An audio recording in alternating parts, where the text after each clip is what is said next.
Paulo Roberto, deu a impressão que hoje o time, mesmo se o adversário não tivesse um jogador expulso, iria ganhar do mesmo jeito, né? Foi do começo ao fim com imposição. Boa noite. Boa noite. Realmente hoje foi um dia onde nós conseguimos colocar uma intensidade durante praticamente toda a partida, né?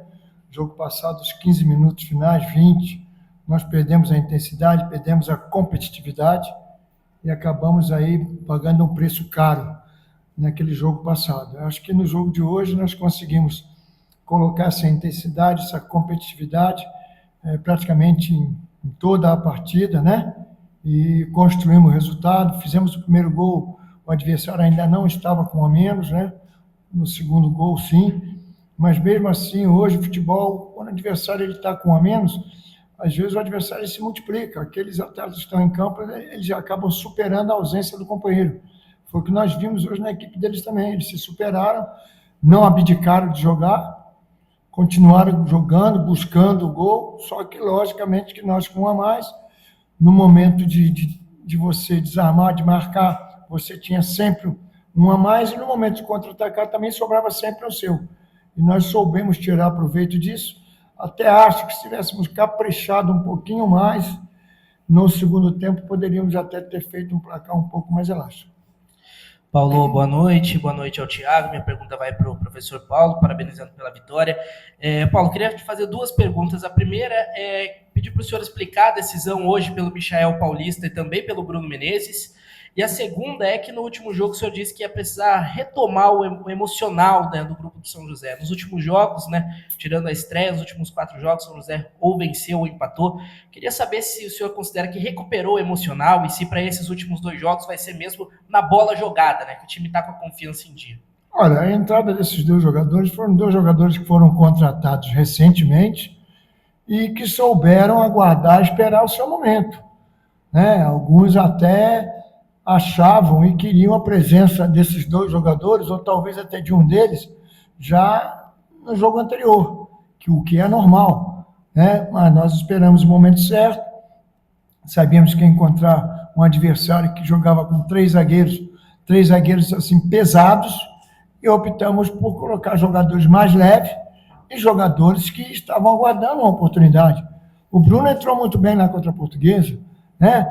O Michel é um jogador que nós conhecemos muito bem também, um meio atacante rápido, um meio atacante que pisa na área, que tem uma boa definição nas jogadas que vêm do fundo, né? Tem uma boa bola parada também. Então nós achamos que era o momento de nós colocarmos aqui com um pouco mais de gás, até porque são jogadores que não vinham sendo muito utilizados, então estavam mais descansados do que os 2 que vinham jogando. Acho que você jogando 4 domingo, às vezes também você tem que optar por uma situação dessa, de alguns jogadores mais descansados.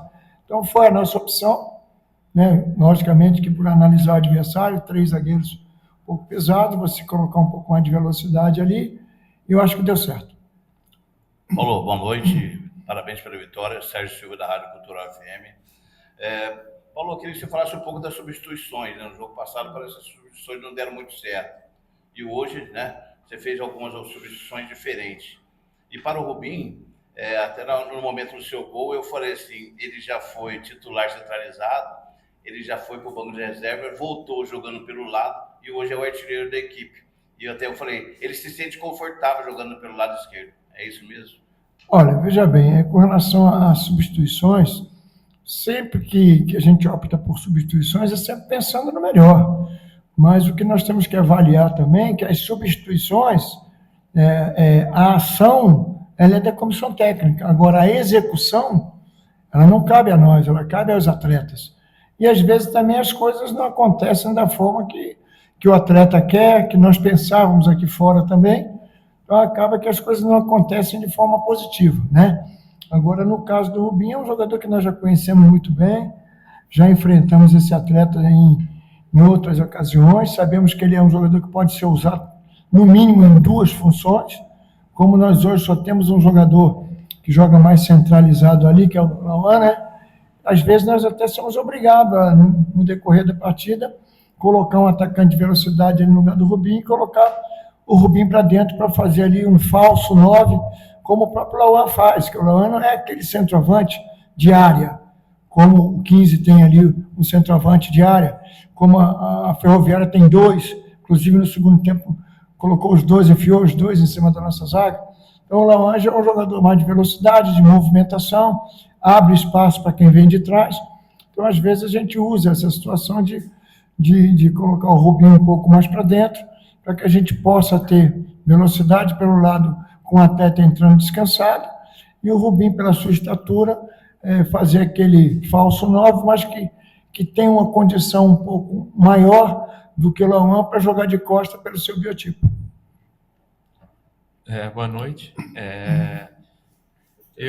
No começo, eu comecei pelo centro, né, porque não tinha um centroavante, né, de ofício, e eu já fiz essa função muitas vezes. Consigo jogar, mas não é a minha função de ofício mesmo. Eu sou um jogador mais pelas beiradas, eu tenho mais confiança de jogar pelas beiradas, e ali que, quando eu fui pelas beiradas, consegui fazer meus gols, minhas assistências. Boa noite, pessoal. Larissa, da TV Band Vale.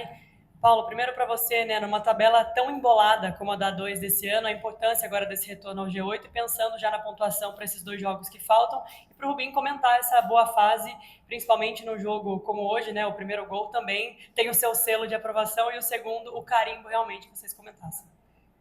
Com relação à tabela, realmente, eu acho que as definições, tanto do G8, como também daquelas equipes que de repente podem ser rebaixadas, eu acho que vão se estender talvez aí até a última rodada, né?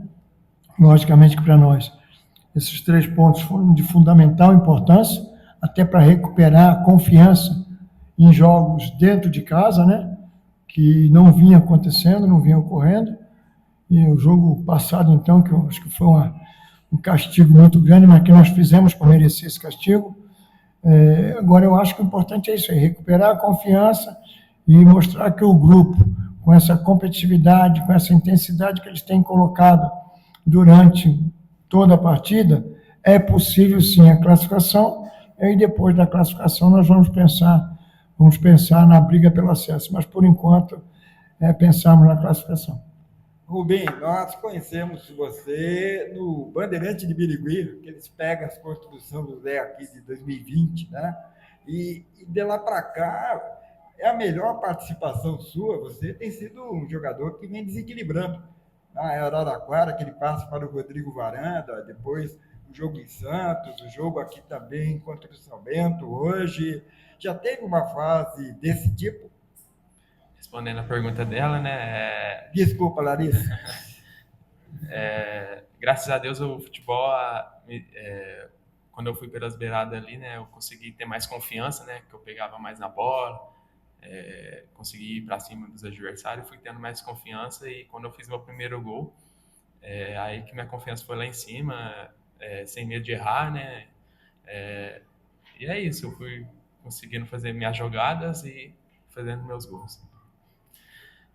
Sobre essa pergunta, eu já tive fase assim também, né? No Rio Claro, na 2, quando eu fui na semifinal, né? Nós saímos para as Portuguesas, quando eu fiz 6 gols também. No Juventus, né? Ano passado, que eu saí na semifinal também, fiz 6 gols, dei 2 assistências.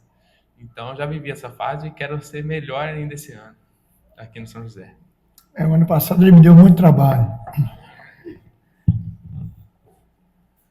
Professor, para encerrar aqui da minha parte, né, repetindo a pergunta para o senhor, da questão do emocional do time, né? Se o senhor acha que agora, nessas 2 últimas rodadas, realmente vai ser na bola jogada, que nesse momento São José está com o emocional em dia para bater lá em Capivari e depois fechar o campeonato aqui contra o Oeste. O emocional do atleta, ele tem que sempre estar sendo trabalhado, principalmente no momento como esse, que você praticamente não treina, você não tem como treinar.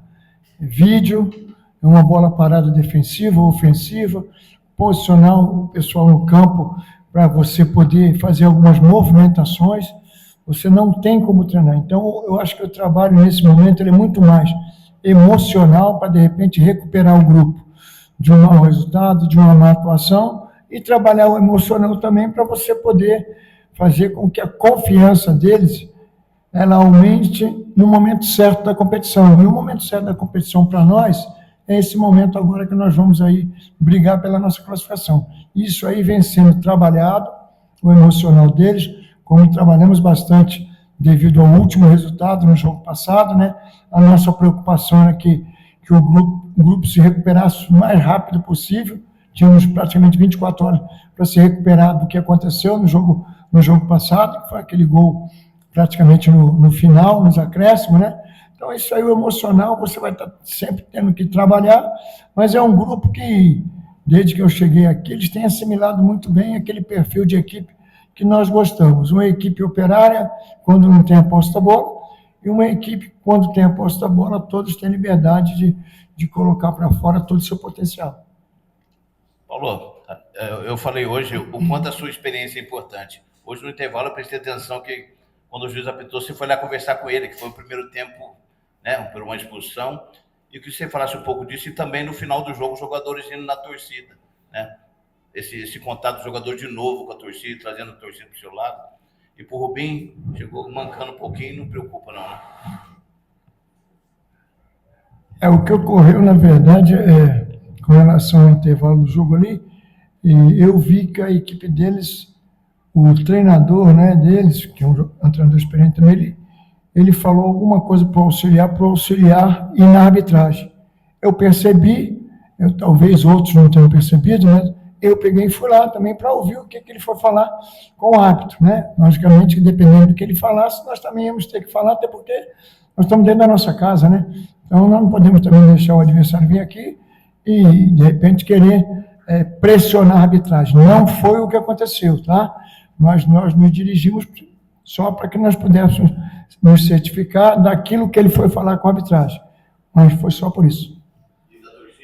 A torcida, eu acho que o jogo passado, não sei se vocês perceberam, o nosso torcedor aplaudiu a equipe. Mesmo tomando aquele gol no final, eles saíram aplaudidos do campo.